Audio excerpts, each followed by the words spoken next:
तेरे भरा दा विआह सीगा मेरा भरा कोई है नहीं ते मैं सारे चाह पियो ते पूरे कर ले। बहुत अच्छे आ हुण अगों भी इंतजाम करो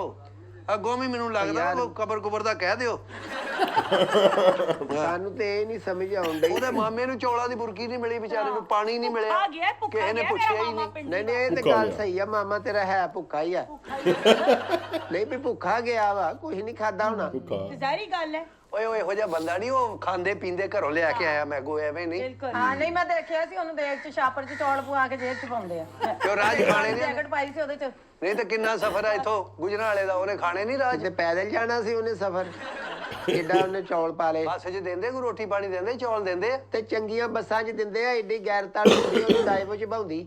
ਉਹ ਜਾਂਦਾ 버ਗਰ ਮਿਲਦਾ ਪਾਣੀ ਮਿਲਦਾ ਉਹਦੇ 'ਚ ਭਾਈ ਮੇਰਾ ਤੇ ਜਿਹੜਾ ਨਾ 28000 ਰੁਪਇਆ ਬਣਦਾ ਉਹ ਮੈਨੂੰ ਦੇ ਦਿਓ ਹਾਂ ਠੀਕ ਆ 28000 ਮੇਰਾ ਤਾਂ ਆਇਆ ਵਾ ਜੋ ਮੇਰੇ ਕੋ ਹੋਇਆ ਸੀ ਮੈਂ ਕਰਤਾ ਚਲੋ ਖਰਚਾ ਗਣਾ ਸਾਨੂੰ ਕਰ ਲੈਨੇ ਆ ਦੇਖ ਲੈਨੇ ਕੀ ਕਿਹੜਾ ਨਾਸ਼ਤਾ ਪਰੌਣਿਆਂ ਨੂੰ ਕਿਹਨੇ ਦਿੱਤਾ ਕਿਹਨੇ ਦਿੱਤਾ? ਚਾਰ ਰਸ ਮੈਂ ਦਿੱਤੇ ਆ ਸਵੇਰੇ ਸਵੇਰੇ ਸਾਰਿਆਂ ਨੂੰ ਤੂੰ ਤਾਂ ਸੁੱਤਾ ਮਰਿਆ ਸੀ ਲੈ ਚਾਰ ਰਸ ਅਗਲੇ ਕਹਿੰਦੇ ਉਹ ਕਿਸੇ ਨੇ ਨਾਸ਼ਤਾ ਕਰਾਉਣਾ ਕਿ ਨਹੀਂ ਉੱਥੇ ਨੱਕ ਸਾਡਾ ਵੱਢਿਆ ਜਾਣਾ ਸੀ ਜੀ ਨਹੀਂ ਤੁਹਾਡੀ ਚਾਹ ਚ ਪੱਤੀ ਭਾਬੀ ਮੇਰੇ ਕਮਰੇ ਚੋਂ ਲੈ ਕੇ ਆਈ। ਤੁਸੀਂ ਤਾਂ ਇਸ ਘਰ 'ਚ ਸਿਰਫ ਪੱਤੀ ਪਾਈ ਆ ਹੋਰ ਕੋਈ ਰੌਲਾ ਨਹੀਂ ਸਾਡਾ ਲੈ ਜਿਨ੍ਹਾਂ ਦੀ ਪੱਤੀ ਚੀਨੀ ਹੁੰਦੀ ਚਾਹ ਵੀ ਉਹਨਾਂ ਦੀ ਹੁੰਦੀ। ਇੱਥੇ ਭਾਈ ਜੀ ਪੰਚਾਇਤ ਤੁਹਾਡੀ ਚੀਨੀ ਨਹੀਂ ਸੀ ਖਾਲੀ ਪੱਤੀ ਸੀ ਉਹ ਵੀ ਮੈਂ ਇੰਨੀ ਜੀ ਚੁੰਡੀ ਜੀ ਲਈ ਸੀ। ਚਲੋ ਏਡੀ ਗੱਲ ਵਧਾ ਕੇ ਕਰਨ ਦੀ ਕਿਹੜੀ ਲੋੜ ਇੱਥੇ ਪਰਿਆ ਕਰ ਲਵੋ ਕਿਸੇ ਸਿਆਣੇ ਬੰਦੇ ਨੂੰ ਪੁੱਛ ਲਓ ਵੀ ਕਦੀ ਪੱਤੀ ਤੋਂ ਬਗੈਰ ਚਾਹ ਬਣ ਜੇ ਸਾਨੂੰ ਨੀਵੀਂ ਜਗ੍ਹਾ ਪਾ ਲਿਓ ਹਾਂ ਇਹ ਗੱਲ ਵਾਹ ਜੀ ਤੂੰ ਪਹਿਲੇ ਹੀ ਬਹਿ ਜਾ ਨੀਵੀਂ ਜਗ੍ਹਾ ਅੱਗੇ ਜਿਹੜਾ ਤੂੰ ਉੱਚੀ ਜਗ੍ਹਾ ਤੇ ਬੈਠਾ ਹਾਂ ਵੀ ਪੱਤੀ ਤੁਸੀਂ ਸਾਡੇ ਕੋਲ ਲਈ ਆ ਹਾਂ ਵੀ 2.5 ਲੱਖ ਦੇ ਰਸ ਖਵਾਤੇ ਤੂੰ ਜੀਰਾ ਨਹੀਂ ਪੈਂਦੀ ਦੁੱਧ ਨਹੀਂ ਪੈਂਦਾ ਵਿੱਚ ਹੈ ਚਾਹਾਂ ਦਾ ਡੱਬਾ ਮੰਗਾਇਆ ਸੀ ਮੈਂ ਵਿੱਚੋਂ ਸਿਰਫ 2 ਵਾਰੀ ਚਾਹ ਬਣਾਈ। ਤੇ ਮੈਨੂੰ ਕੀ ਪਤਾ ਤੁਸੀਂ ਕਿੱਥੇ ਲੁਕਾਈ। ਉਹ ਬੱਚੇ ਪਤਾ ਕਿੰਨੇ ਸੀਗੇ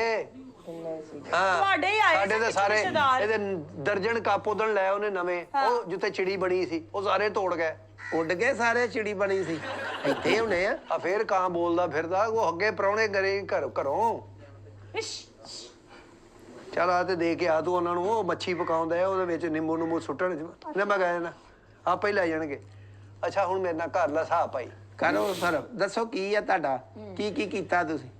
ਉਹ ਅਸ਼ਰਫ ਤੰਬੂ ਵਾਲਾ ਸਵੇਰੇ ਮੈਨੂੰ ਰੋਕ ਕੇ ਖਲੋ ਗਿਆ ਉਹਦੇ ਤੇ ਪੈਸੇ ਦੇ ਦੇ ਕਿਹਦੇ ਤੂੰ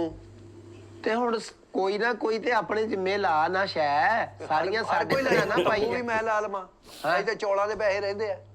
ਚੌਲਾਂ ਦੇ ਪੈਸੇ ਰਹਿੰਦੇ ਆ ਤੇ ਚੌਲਾਂ ਦੇ ਕਿੰਨੇ ਦੇਣੇ ਆ ਪਕਾਈ ਰਹਿੰਦੀ ਉਹਦੀ ਅਜੇ ਚਲੋ ਕਰ ਲੋ ਗੱਲ